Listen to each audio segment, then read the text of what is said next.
इस घंटे में वक्त बदल गया, जज्बात बदल गए। नेतन्याहू के युद्ध वाले तेवर ठंडे पड़ गए। डोनाल्ड ट्रंप की एक फोन कॉल ने इजराइल के एक्शन प्लान पर ऐसा बम गिराया कि नेतन्याहू भूल गए कि उन्होंने ऑपरेशन तेहरान नाम का कोई सीक्रेट मिशन तैयार किया है। ट्रंप और नेतन्याहू की फोन पर हुई बहस ने इजराइल की मिलिट्री लीडरशिप में कोहराम मचा दिया है। नेतन्याहू आखिर ट्रंप से क्यों बोले वो ईरान पर हमला नहीं करेंगे? क्या ईरान से डर गया है इजराइल? नेतन्याहू ने कहा है कि ईरान पर हमले वाले ऑपरेशन की बात फेक न्यूज है। इसलिए सवाल उठ रहा है कि इजराइल किससे घबरा गया? ये ट्रंप का खौफ है या ईरान के तेवर? ट्रंप और नेतन्याहू की फोन पर हुई बहस का पूरी दुनिया को पता चल गया है। पिछले एक महीने में दुनिया ने डिएगो गार्सिया में B-2 बॉम्बर भी देखे हैं और ईरान के आसपास अमेरिका का बैटल ग्रुप भी देखा है। लेकिन अचानक केमिस्ट्री बदल गई। अमेरिका से इजराइल तक और यूरोप से अरब वर्ल्ड तक मीडिया में छप चुका है कि ट्रंप ने नेतन्याहू को कहा है कि ईरान पर हमला नहीं करना, ईरान से दूर रहना, नहीं तो अमेरिका इजराइल का साथ नहीं देगा। ईरान पर हमले को लेकर ट्रंप और नेतन्याहू के बीच क्या क्या बात हुई, ये बात खुद ट्रंप ने बताई है और डिटेल में इसका जवाब दिया है। ट्रंप ने प्रेस कॉन्फ्रेंस में ईरान पर पूछे गए कटीले सवालों को लेकर क्या कहा। Back on Iran, did you warn Prime Minister Netanyahu against taking some sort of actions that could disrupt the talks there in a phone call last week? Well, I'd like to be honest. Yes, I did. Next question, please. Trump ने माना कि उन्होंने Netanyahu को warning दी। फिर press conference में अचानक शोर बढ़ गया और ट्रंप ने फिर से जवाब दिया और उनसे फिर काउंटर सवाल किया गया। I did, yeah. If Senate Republicans want to push It's not a warning. I said I don't think it's appropriate. What exactly did you tell him? We can blow up a lab, but nobody's going to be in the lab, as opposed to everybody being in the lab and blowing it up, right? Two ways of doing it. Yeah, I told him this would be inappropriate to do right now because we're very close to a solution. Now, that could change at any moment, could change with a phone call. But right now, I think they want to make a deal, and if we can make a deal, save a lot of lives. Trump और Netanyahu के बीच phone पर जो भी बातचीत हुई, उसका सार आसान शब्दों में समझ लीजिए, क्योंकि यही ट्रंप और नेतन्याहू की बातचीत का लब्बो-लुआब है। ट्रंप ने नेतन्याहू से कह दिया है कि वो अपना दिमाग ठंडा रखें, खासकर तब तक जब तक ईरान और अमेरिका की परमाणु मुद्दे पर बातचीत चल रही है और नतीजा 2 हफ्तों में निकल सकता है। लेकिन इजराइल के पॉलिटिकल सर्कल में इसका मैसेज कुछ और जा रहा है। सवाल उठ रहे हैं कि क्या ट्रंप और ईरान की डील ने इजराइल को ठग लिया है? ट्रंप इस वक्त सब कुछ अपनी शर्तों पर कर रहे हैं, चाहे वो टैरिफ हो, यूक्रेन हो, गाजा हो या फिर ईरान और इजराइल के बीच मंडराते युद्ध वाले बादल। ट्रंप ने बहुत साफ साफ मैसेज दे दिया है। Only the fact that if I think I'm close to getting a deal, I don't want to screw it up by doing that. Let me tell you, I'm a lot tougher than the people you're talking about, but you have to know when to use that. Netanyahu पर Iran के खिलाफ नरम पड़ना ये पूरी दुनिया के लिए बहुत बड़ी खबर है, क्योंकि एक हफ्ते पहले इस बात पर चर्चा शुरू हो गई थी कि इजराइल किसी भी वक्त ईरान पर हमला कर सकता है। इसलिए नेतन्याहू के बैकफुट जाने पर सवाल उठ रहे हैं। ये सवाल इसलिए क्योंकि मई के महीने में इजराइल एयरफोर्स ने अपने 3 बहुत ही खतरनाक फाइटर जेट बार बार दिखाए हैं। इजराइल का F-15 तैयार बताया गया। इजराइल का F-16 भी तैयार कर दिया गया। इजराइल को अमेरिका से मिला F-35 भी दिखाकर वार्निंग दी गई। ये तीनों लड़ाकू विमान इजराइल को अमेरिका से ही मिले हैं। ये तीनों जेट इजराइल के सबसे खतरनाक स्ट्राइक मिशन के लिए तैयार कर दिए गए। F-15, F-16 और F-35 तीनों के टारगेट पर ईरान है। ये बात बार बार बताई गई।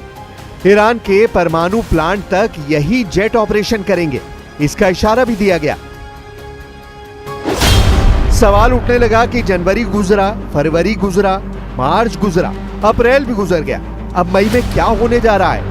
क्या 2025 का सबसे खतरनाक पल आ चुका है? सवाल उठने लगे कि ईरान पर इजराइल के हमले की घड़ी बहुत करीब आ चुकी है। ये खबर अमेरिका से लेकर यूरोप और इजराइल के मीडिया ने छाप दी। इन रिपोर्ट्स में अमेरिका की खुफिया एजेंसियों का हवाला दिया गया।